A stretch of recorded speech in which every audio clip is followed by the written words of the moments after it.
Hi అండి. అందరూ బాగున్నారా? నేనైతే చాలా బాగున్నాను. అందరికీ మృగశిర కార్తె శుభాకాంక్షలు. ఈరోజైతే చేపల కూర అయితే ఎక్కువగా తింటారు. పచ్చేపలు దొరకని వాళ్ళు నాన్ వెజ్ ఐటెం ఏదన్నా ఒక నాన్ వెజ్ ఐటెం అయితే వండుకొని తింటారు. ఎందుకంటే రోహిణి కార్తెలో రోళ్ళు పగిలే ఎండ వస్తుందంటారు కదా. ఆ ఎండ పోయి మృగశిర కార్తెలో వర్షాలు వస్తాయి. ఇప్పుడైతే రైతులకి చాలా హ్యాపీ అన్నమాట. అందరూ నాన్ వెజ్ తెచ్చుకొని వండుకొని కుటుంబ సభ్యులందరూ ఒక దగ్గర కూర్చొని హ్యాపీగా తింటారనమాట. ఈరోజు అయితే మేము కూడా చేపలు అయితే తెచ్చాము. దాంట్లోకి ఒక బగారా రైస్ అయితే చేస్తున్నాను. ఎలా చేశానో వివరంగా చెప్తాను, చూసేయండి. ముందుగా ప్యానెల్ పెట్టుకోవాలి. ప్యానెల్లో ఆయిల్ పోసుకోవాలి. ఆయిల్ అయితే కొంచెం ఎక్కువనే పోసుకోవాలండి. అలా అయితేనే నాన్ వెజ్ కర్రీస్ చాలా బాగుంటాయి. ఆయిల్ పోసాక జీలకర్ర వేసుకోవాలి. హాఫ్ స్పూన్ వేసుకున్నాక హాఫ్ స్పూన్ సాజీరా వేసుకోవాలి. తర్వాతకి ఆనియన్స్ వేసుకొని పచ్చిమిర్చి వేసుకోవాలి. అవి కొంచెం మగ్గాక పసుపు అల్లం వేసుకొని ఇంకోసేపు మగ్గబెట్టాలి. తర్వాతకి పచ్చి వాసన పోయేదాకా మగ్గబెట్టాలి. తర్వాతకి మనం మెంతులు జీలకర్ర దంచుకొని పౌడర్ పక్కన పెట్టుకోవాలి. ఫిష్కి ఆ పౌడర్ని ఒక స్పూన్ అయితే మనం కర్రీలో వేసుకోవాలి తాలింపులో. తర్వాతకి నానబెట్టుకున్న చింతపండు, ఒక నిమ్మకాయ సైజు చింతపండును నానబెట్టుకొని మనం ఫిష్ కర్రీలో అయితే వేసుకోవాలి. చూడండి ఎంత టేస్ట్ అయితే సూపర్ ఉంటుంది. మా ఇంట్లో అయితే అసలు సూపర్ ఉందని చెప్పారు. మీరు కూడా ఒకసారి ట్రై చేయండి, చాలా బాగుంది కర్రీ. తర్వాతకి ఆ చారులో కొంచెం అంత కల్లుప్పు వేసుకోవాలి. నా దగ్గర లేదు, సన్నుప్పు వేసాను. తర్వాతకి బాగా మరగనివ్వాలి ఒక 5 మినిట్స్. తర్వాతకి ఫిష్ కొంచెం క్లీన్ చేసి పక్కకు పెట్టేసి, ఇదిగో చూడండి ఇలా మరుగుతున్నప్పుడు ఫిష్ని ఒక్కొక్క పీస్ అలా వేసుకోవాలి. అన్నీ ఒకేసారి అందులో వేస్తే బాగుండదండి, పీసెస్ అనేవి బ్రేక్ అవుతాయి. అందుకే ఇలా వేసుకోవాలి, ఒక్కొక్క పీస్ స్లోగా మరుగుతున్నప్పుడు వేసుకోవాలి. వేసుకున్నాక ఒక 15 మినిట్స్ అయితే బాగా ఉడకనివ్వాలి. అంటే చేపలకి పచ్చివాసన ఉంటుంది కదా, పచ్చివాసన పోయేదాకా బాగా ఉడకనివ్వాలి. ముక్క అనేది ఎర్రగా ఉన్న ముక్క వైట్ కలర్లో మారుతుంది, అప్పుడే ముక్క ఉడికినట్టు. అయితే ఈరోజు మృగశిర కదా, మీరేం కర్రీ చేశారో కామెంట్ చేయండి. ఈ మృగశిర కార్తె స్టార్ట్ అవ్వగానే చెట్లు అనేవి పచ్చబడతాయి, చిన్న చిన్న ఇగుర్లు వస్తాయి. మొత్తం ప్రకృతి అయితే చాలా అందంగా మారుతుందండి. రైతులు ఎన్నో ఆశలతో ఆనందాలతో ఈ మృగశిర కార్తెని అయితే ఆహ్వానిస్తారండి. అందుకే రైతులందరికీ మంచి వర్షాలు కురిసి మంచి పంటలు కలగాలని కోరుకుంటున్నాను. ఇక మనం కర్రీలోకి వెళ్ళిపోదామా? చూసారా, మాట్లాడుతూనే 5 మినిట్స్ అయిపోయాయి. మన కర్రీ అయితే చూడండి వైట్ కలర్లో వచ్చింది. చూడండి పీసు ఇలా ఉడకాలండి. అయితే నేను కొంచెం పులుసు ఎక్కువ పెట్టాను. ఈ పులుసు కొంచెం సేపు మరిగిద్దాం చిక్కబడేదంగా. అండ్ మీరు కూడా ఒకసారి ఇలా ట్రై చేయండి. కర్రీ మాత్రం చాలా టేస్ట్ వచ్చింది. ఇందులోకి బగారా రైస్ వండడం వల్ల అసలు ఫిష్ బిర్యానీ లాగా ఉందని చెప్పిండు మా సార్. అయితే మీకు కూడా చాలా బాగా నచ్చుతుంది, ఒక్కసారి ఇలా ట్రై చేయండి. చూడండి పీసెస్ అయితే బాగా ఉడికాయి. ఒకవేళ ఎసరు తక్కువ ఉండి చిక్కగా ఉంటే మీరు అంటే కారం వేసుకోవచ్చు. కానీ నాకు కొంచెం పలచగా అయింది, అందుకని నేను ఎక్కువసేపు మరగబెడుతున్నాను. ఎంత బాగా మరిగితే ఎంత చిక్కగా అయితే కర్రీ అంత టేస్టీగా వస్తుంది. అయితే నేను ఇందులోనే కొంచెం పుదీనా వేస్తున్నాను. కొత్తిమీర అయితే వేయట్లేదు, ఇక్కడైతే అవైలబుల్ లేదు. పుదీనా ఒక్కటి ఇంట్లో చెట్టు ఉంది, చెట్టుకు తీసి వేస్తున్నా. చూడండి ఇప్పుడు కొంచెం అంతా ఏదో 4 ఆకులు వేస్తున్నా. తర్వాతకి కర్రీ ఉడికిన తర్వాతకి మసాలా వేసాక వేసుకోవాలి అసలైతే. అవును, ఫిష్లో రకాలు ఉంటాయి కదా, మీకు ఏ ఫిష్ అంటే ఎక్కువ ఇష్టం కామెంట్ చేయండి, చూద్దాం ఎక్కువ మందికి ఏ ఫిష్ అంటే ఇష్టం ఉంటుందో. అలాగే మీకు ఏమైనా కర్రీ చేసి వీడియో పెట్టాలంటే కామెంట్ చేయండి. మీరు ఏ వీడియో అడిగితే ఆ వీడియో నేను చేసి పెడతాను. పికిల్స్ కూడా చేస్తాను, మీరు కామెంట్ చేయండి. ఏ పికిల్ కావాలో, ఏ కర్రీ కావాలో కామెంట్ చేయండి. కామెంట్ ద్వారా నేను మీకు నచ్చిన కర్రీ అయితే చేసి చూపిస్తాను. మీరు కూడా హ్యాపీగా చేసుకోవచ్చు. అండ్ కామెంట్ చేయండి. మీకు నచ్చిన వాళ్ళకి షేర్ చేయండి, సబ్స్క్రైబ్ చేయండి, కొంచెం సపోర్ట్ చేయండి గాయ్స్.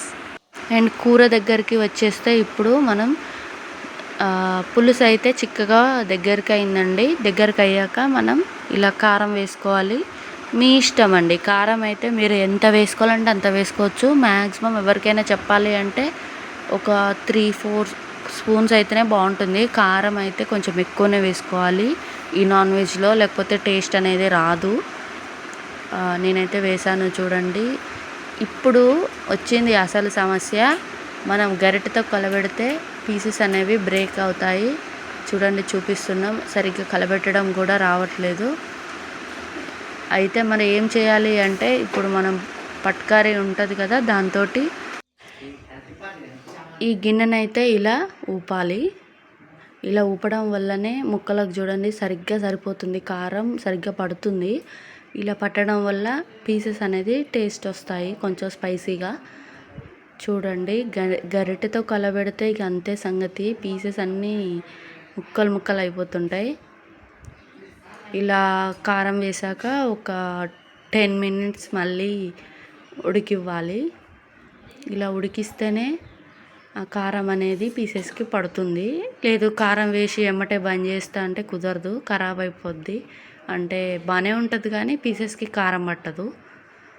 ఇంకా నెక్స్ట్ ఏం చేయాలి అంటే యాలకులు, లవంగాలు, మిరియాలు, దాల్చిన చెక్క కొద్దిగా తీసుకొని మనం మసాలా ప్రిపేర్ చేసుకోవాలి. తర్వాతకి ఈ మసాలా అనేది ఒక పావు స్పూనే వేసుకోవాలి. చాలా ఘాటు ఉంటుంది, కానీ ఇది వేసుకోకుంటే అసలు అయితే కూర స్పైసీ అనిపించదు. తర్వాతకి బాగా మరగనిచ్చిన తర్వాతకి ఈ మసాలా వేసుకున్నాం కదా, ఇంకా ధనియా పౌడర్ ఉంటుంది, అదొక స్పూన్ లేదా 2 స్పూన్స్ అయినా వేసుకోవచ్చు, అది మీ ఇష్టం. నా దగ్గర అయితే కొద్దిగానే ఉంది, ఒక 1/2 స్పూన్ వేసాను. చూడండి బాగా మళ్ళీ కలిపేరు, గంటె పట్టుకొని కలపకండి. ఇదిగో నేను వీడియోలో చూపిస్తున్న విధంగా ఇలా ఊపాలి గిన్నె. వీడియోలో అయితే నేను ఏది మిస్ కానియకుండా ప్రతి ఒక్కటి వివరంగా చెప్తూ తీస్తున్నానండి వీడియో, అందుకని మీకు చాలా లెంత్ అయితే అవుతుంది. నెక్స్ట్ వీడియో ఇంత లెంత్ కాకుండా అయితే తప్పకుండా తీస్తాను. ఈ వీడియోకి అయితే లైక్ చేయండి. నెక్స్ట్ అయితే మనం ఈ కర్రీ అయితే రెడీ అయిపోయింది. ఎప్పుడు బంద్ చేయాలి అంటే మనం పుదీనా వేసుకోవాలి. మళ్ళీ పుదీనా వేసుకున్నాక ఒక 5 మినిట్స్ అలా మళ్ళీ ఒకసారి ఉడకనిచ్చాక ఆయిల్ పైకి తేలుతుందండి. కొంచెం ఆయిల్ పైకి తేలుతున్నప్పుడు మనకి కర్రీ బాగా ప్రిపేర్ అయినట్టు, మంచిగా ఉడికినట్టు, అప్పుడు బంద్ చేయాలి మనం స్టవ్. అండ్ ఇప్పుడు ఒక గిన్నె పెట్టుకొని అందులో 2 స్పూన్స్ ఆయిల్ పోసుకొని, ఆయిల్ బాగా వేడయ్యాక అందులో జీలకర్ర, సాజీర, దాల్చిన చెక్క, ఇంకా బిర్యానీకి సంబంధించిన స్పైసెస్ ఉంటాయి కదా, స్పైసెస్ అన్నీ వేసుకోవాలి. ఇలాచి, లవంగాలు అన్నీ వేసుకొని ఆనియన్స్ కొంచెం ఎక్కువ కట్ చేసుకుంటే టేస్ట్ ఇంకా బాగుంటుంది. ఆనియన్స్ వేసుకొని పచ్చిమిర్చి పొడుగా కట్ చేసుకొని వేసుకున్నాను. ఇలా వేసుకోవడంలో కూడా కొంచెం స్పైసీగా ఉంటుంది. తర్వాతకి అల్లం వేసుకున్నాను, చూసారు కదా. అల్లం, పసుపు వేసుకొని బాగా మరగనివ్వాలి. అల్లము, పసుపు అనేది పచ్చివాసన వస్తే ఆ చేసిన వంట మొత్తం అంత బాగా అనిపించదు. అందుకనే నేను బాగా మగ్గనిస్తాను. మగ్గనిచ్చాక మనం తెలుసు కదా, పాత బియ్యానికి అయితే ఒక గ్లాస్కి 2 గ్లాసెస్ వాటర్ పోస్తారు. కొత్త బియ్యానికి అయితే ఒక గ్లాస్కి 1.5 గ్లాసున్నర వాటర్ పోస్తారు. ఇక మేమైతే పాత బియ్యము, అందుకనే 2 గ్లాసెస్ పోసాను. నేను కిలోన్నర ప్రిపేర్ చేస్తున్నాను. కిలోన్నరకి 3 కిలోలు వాటర్ పోసాను. డబల్ పోయాలన్నమాట పాత బియ్యానికి. ఓ అమ్మ బగారాకు వేయలేదేంది, మా బగారా చేసుకుంటా అని అనుకుంటున్నారా? బగారాకు అయితే లేదండి ప్రజెంట్ ఇంట్లో. మా అత్తయ్య వచ్చాక అత్తయ్య దగ్గర తీసుకొని ఇప్పుడైతే బగారా ఆకులు వేసాను. అయితే స్పైసీగానే ఉంది. రైస్ కూడా చాలా మంచి టేస్ట్ అయితే వచ్చింది. బిర్యానీ ఇలా వచ్చింది టేస్ట్. ఈ ఫిష్ బగారా కాంబో ఇంత బాగుంటుందని నాకు ఇప్పటివరకు తెలియదు. ఈరోజే తెలిసింది.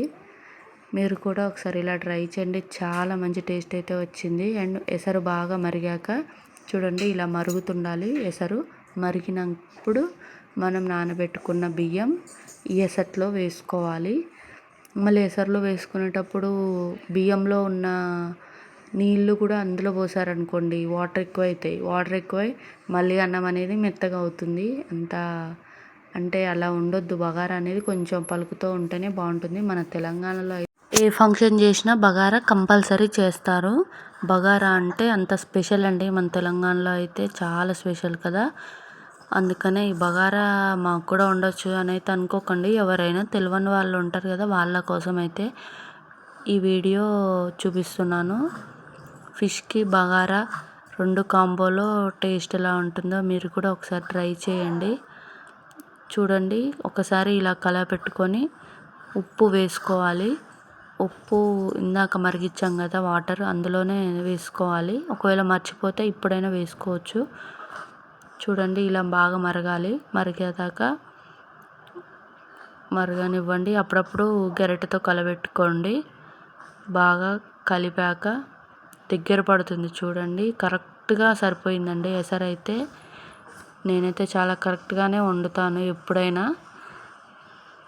చాలా బాగుందండి టేస్ట్ మాత్రం. చూడండి ఎంత పుల్లులు ఎంత బాగుందో. ఇంకొక 5 మినిట్స్ ఉడికివ్వాలి.